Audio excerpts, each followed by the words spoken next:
Bonjour Marie, je réponds à votre mail. Vous m'indiquez, je suis dans la passe, malgré le fait d'être suivie par un médecin fonctionnel, rien ne s'est amélioré. En ce moment, période de brouillard mental plus, j'en ai marre d'être dans cet état. Est-ce la thyroïde? Est-ce les intestins? Ne pourriez-vous pas me donner une piste s'il vous plaît?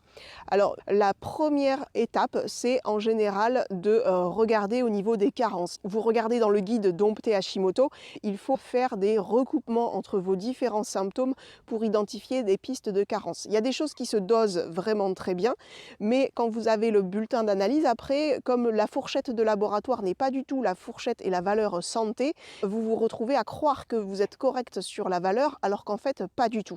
Je prends l'exemple, beaucoup de personnes qui ont la maladie de Hashimoto sont carencées en fer, ont une ferritine beaucoup trop basse. Et pourquoi quand vous allez sur un bulletin d'analyse, on vous marque que le mini c'est 15. Mais non, on séquestre le fer quand on a une maladie chronique et il faut être à 70. L'OMS le dit, c'est très bien expliqué.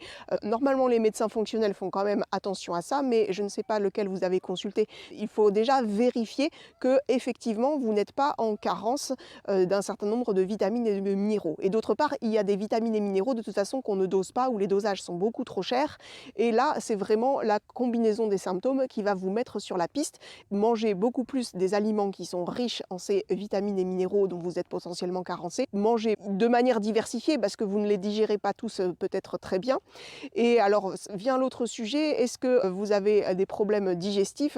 Pas forcément des choses très impactantes dans votre vie. Vous pouvez très bien parfois avoir une pesanteur à l'estomac, mais vous l'avez depuis tellement longtemps que vous vous êtes y habitué. Pas forcément des choses auxquelles on pense en premier lieu.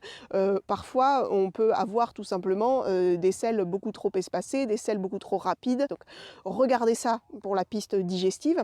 Et concernant le brouillard mental, ce qui marche le mieux en première approche, c'est de se supplémenter en vitamine D, de prendre de grosses doses d'oméga 3 avec un indice Totox le plus faible possible pour avoir des oméga 3 de bonne qualité, d'avoir sa dose de 200 microgrammes de sélénium par jour et de prendre éventuellement un peu de N-acétylcystéine. Qu'est-ce que c'est ça? C'est un précurseur de l'antioxydant le plus puissant dans notre corps, le glutathion. En prenant un peu de N-acétylcystéine, ça agit sur le brouillard mental, vous trouvez pas mal de publis là-dessus, et globalement ça diminue aussi l'auto-immunité quand on a la maladie de Hashimoto.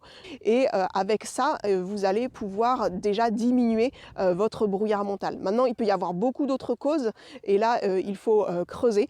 Je vous invite à regarder l'ensemble de mes vidéos sur la chaîne, à reposer peut-être des questions plus précises quand déjà vous aurez utilisé cette première trousse de secours que je viens de vous donner, et à rejoindre éventuellement aussi les programmes de formation pour aller plus loin.